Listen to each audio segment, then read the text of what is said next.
You kind of know if you're working with Jim, it's going to be a groundbreaking movie. If I could just have everybody's attention for a second. This is kind of a pinch me moment, and we're actually getting to make this movie. Frankly, it's thrilling to be working with Jim again, to be in the first movie he's wanted to do since Titanic. It's a dream project. You know, the script, the first draft of it was written 12 years ago, and we didn't start on the film then because, frankly, the visual effects guys told me I was mad to even try.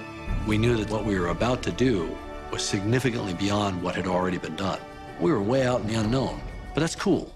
I mean, that's where I like to be. I just wanted to take this opportunity to thank everybody for what it's taken to get to this moment. So thanks, everybody. And action! There's the guy who did Aliens, Terminator. This. T2, True Lies, Titanic. He's created massive, massive movies.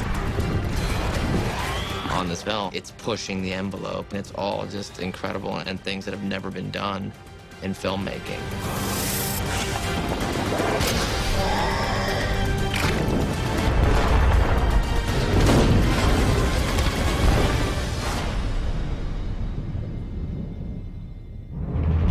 I started writing the film in '95, and it had all the characters in it and creatures and settings, but at the time, it turned out that it wasn't possible to do what I wanted to do.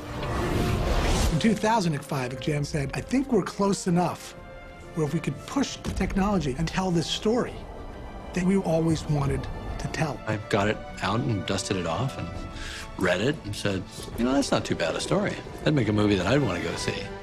I've been in cryo for 5 years, 9 months, and 22 days. Jake's on a really interesting journey. Jake's a wounded former Marine, and he gets given the opportunity to go to Pandora. Your brother represented a significant investment. Since your genome is identical to his, you could step into his shoes. An avatar is a remotely controlled body, which is the DNA of the alien, DNA of me mixed together. You're placed into a link. Just relax and let your mind go blank. And my thoughts and personality is channeled into a synthetically grown avatar. Jake, can you hear me? A recon Marine in an avatar body. Oh, that's a potent mix. Run!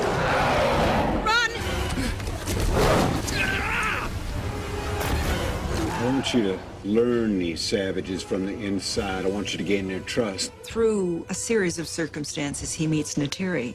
You should not be here. There's something about this avatar that absolutely captures her attention. I need your help. He gets dropped into this situation, and you've just added a catalyst. Something's gonna change. Haven't gotten lost in the woods, have you? Forget what team you're playing for?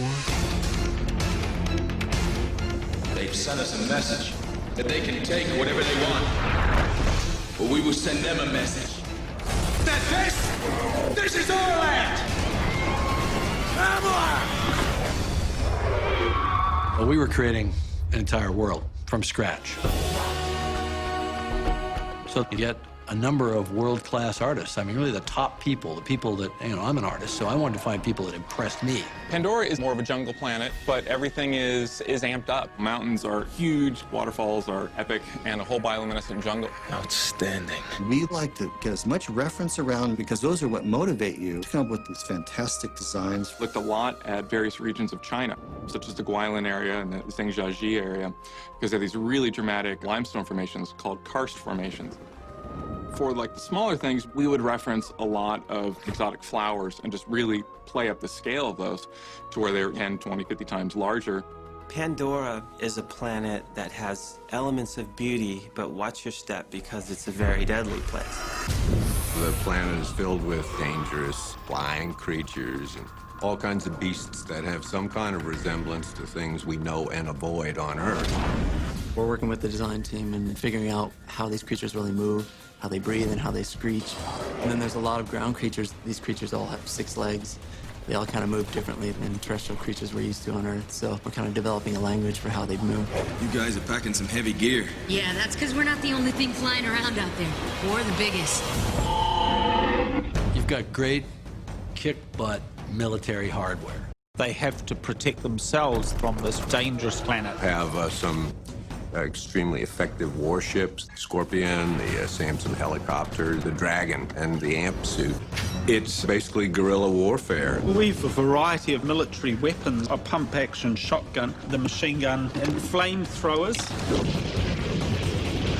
Good shooting days. The number of animals, the number of creatures, the number of vehicles. It just doesn't have a precedent. You should see your faces.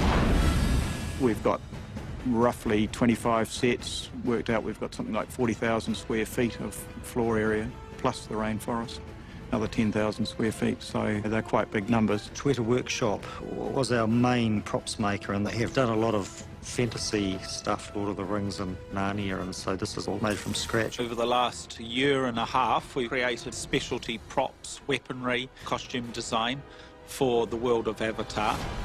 There's 120 racks of clothes here. There's thousands of costumes. We've got the best team on the planet here. All right, let's turn up the heat. Talk about the casting for Avatar. We wanted the best actors for the roles. We spent months and months and months looking at people all over America, all over England and Ireland, and putting people on tape all over the world. Get a phone call going, look, Jim Cameron wants to fly you to LA to audition for him. I was snowboarding at the time. I said, I've got to get down off the mountain first. They'll be here soon. Everyone must go, or you're gonna die. It was a stretch from the usual auditions of ordinary roles because you're playing a creature from a different planet. I just want to say thank you. Don't thank. You don't thank for this. The big discovery on this film in the early days was that it was very important to cast somebody who looked the way you wanted your character to look. Well, what we found is that it was much more difficult to capture the fine nuances of expression when the performer didn't match the character. Wasn't casting only voices. It was casting a certain level of physicality and interaction. People literally laughed when I was explaining that Zoe had to train for months because they thought, well, why would you have to do that for an animated film? Well, it's not animated. It's captured performance. So every bit of the physicality of her character, and this applies to all the other that are Na'vi or avatars, everything had to be created by them. It was very important for us to put all of our actors through a training regimen that was specific to their characters. We had them work with archery experts. We had them learn to ride horses. To say we did a lot of training is an understatement. I was wanting to do a film where I was physically challenged, not only mentally. I wanted to incorporate my body to a character. We also had to do a dialect training and a language training. Alaxi Navilu Kete ECV. Kete ECV. I am the creator of the Na'vi language. It is between 400 and 500 words. To me, it's been the most challenging thing. Nari. Nari. Sam had to go through very collapsed but intense Marine Corps training. We had to take Sam and teach him how to be military. Someone came down and showed him what it's like to hold a gun. We had to teach him how to use a pugil stick the way a Marine would. To me, it was more the way these guys see the world and the way that their training has made them think, and nothing can stop them. You got some hard kids showing up in this neighborhood. It's just another hellhole. For the live action side of it, we did more weaponry training, fight training. Quaritch carries this laser-sighted pistol, and this comes into play occasionally. Mask on! We work with Stephen inside the amp suit and make it look like that he's been doing it for like the last 6-7 years. And Michelle, she wanted to learn to fly that helicopter as if it were real. She takes care of the science crew. She flies them back and forth. And I did about a good 11, 12 hours with Kevin, who actually taught James how to fly his helicopter. Thank you for flying Air Pandora.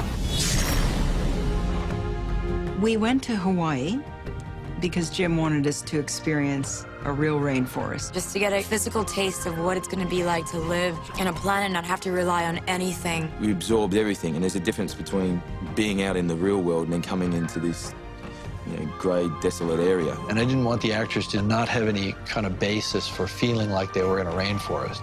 So we went way up in the mountains. You know, you don't know how your foot lands in mud if you're just standing on cement. So your body reacts differently to things once you've actually gone out and done those things. So it was about making it real for the actors in the ball.